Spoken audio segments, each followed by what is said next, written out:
There are more than 400 million diabetic persons in the world, and this number is increasing every year. So when you are diagnosed with type 2 diabetes, the first therapeutic measure is what is called therapeutic lifestyle changes, including dietetic advice and advice on physical activity.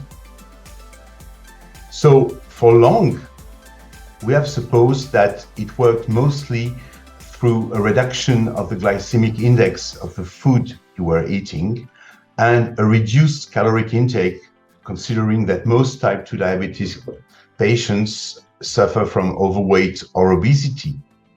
Now we have many reasons to believe that these changes, these actions, go through changes in the gut microbiota. Food is the major influencer of our microbiota. In turn, microbiota can influence glycemia and other metabolic parameters in many ways. All this has been showed in animal experiments, but more and more nowadays in humans also. So we are moving more and more towards a personalized medicine based on individual characteristics. Among these characteristics is a personal microbiota. And we know that gut microbiota is abnormal in diabetic patients. This is called dysbiosis. Basically, there are some good bacteria missing and some so-called bad bacteria in excess.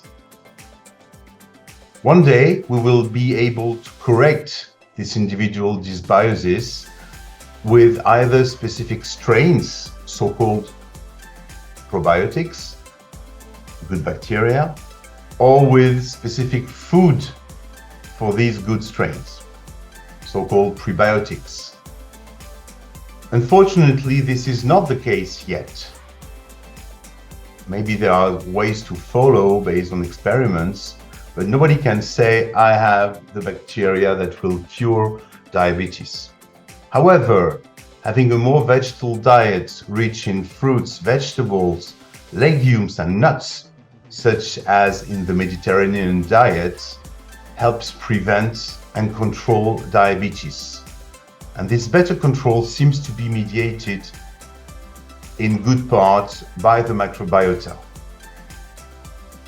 Then, considering all the health benefits of the Mediterranean diet, this is certainly a way to eat that can be recommended on the long run, because what matters in diabetes is to control it, to control the disease for many years or decades.